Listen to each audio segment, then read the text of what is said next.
All right, folks, here we are. Welcome back. We're going to be looking at 1.3 European exploration in the Americas. Our theme is America in the World, which is blue for your highlighting pleasure. We're going to be looking at why did Europeans suddenly risk their lives to sail west and the causes of exploration and conquest. Knowing that it's not just one thing, it is a huge mix of economics, religion, and politics. By the end of this lesson, you're going to need to be able to explain the why behind exploration, not just the names of explorers. We're going to be analyzing the motivations and what drove countries like Spain and Portugal to invest in these dangerous missions and voyages. I guess missions might be a strong word, but voyages. You may remember God, Gold, and Glory. We're going to add goods to this to make it the four G's. And let's look at how these all combine to create that perfect storm of exploration and exploitation. More on that in later lessons. It is all going to start with the Crusades.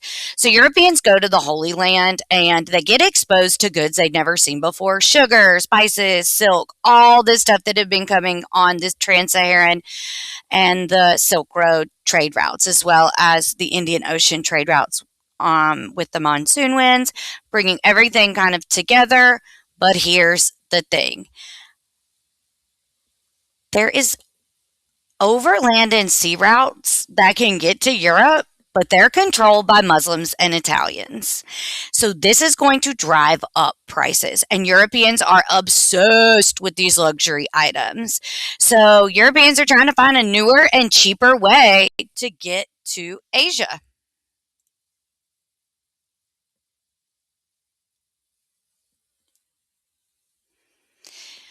Enter Spain. Portugal had already found some great success with Vasco da Gama. He had circumvented Africa and gone all the way around the Cape of Good Hope and gotten to India. So Spain's like, dang, we need to do something. Prince Henry the Navigator, who was Portuguese, um, navigation school, had really helped to push forward Portuguese exploration. So Spain's a little late to the game. They hire this Italian guy named Cristobal Columbus, but we're going to call him Christopher Columbus.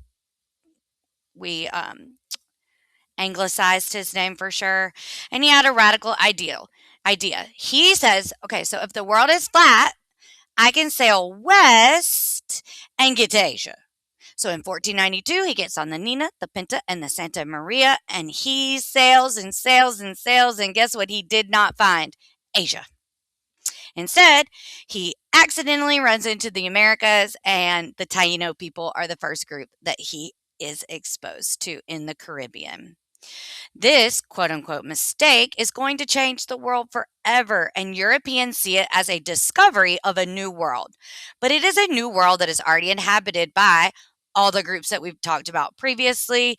And so Europeans are going to see this as an opportunity to bring glory and power to anyone who can claim as much of this land as possible.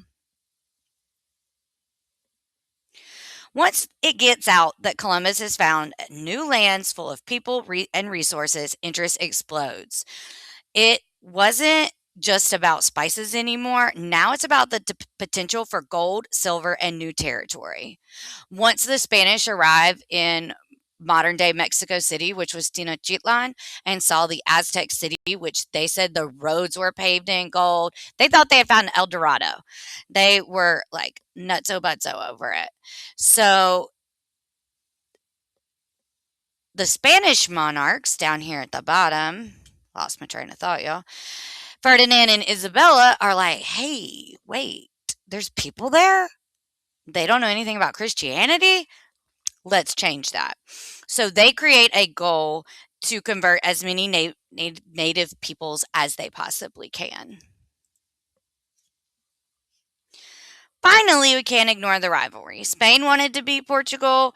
Portugal was already doing well. They didn't do very well in the Americas. We know that they only get Brazil. But they're desperate for these precious metals to pay off their debts. They had been in the Crusades, they had been in these wars. All this stuff is happening. They need this gold that is in this new world. But where Christopher Columbus landed was not necessarily great for gold mining, right? It's not, they're islands. He landed on islands, but they're super good at producing sugarcane. So, sugarcane plantations are going to pop up in places throughout the Caribbean, and it's going to set the stage for a new economy based on cash crops, right? Like tobacco, eventually, tobacco, cotton, sugar, those kinds of things. So, this is going to set the perfect storm, like we said. So, let's do a quick recap and make sure that we got the causes down. First, Europeans wanted new trade routes to get Asian goods without paying the middlemen of the Italians and the Muslim groups that had control over the overland and sea routes from Asia into Europe. Second, glory. The rivalry between Spain and Portugal pushed them to find new routes across the Atlantic. Third, religious goals drove the Spanish crown to move this mission system and create conversion methods for natives. And fourth, goods.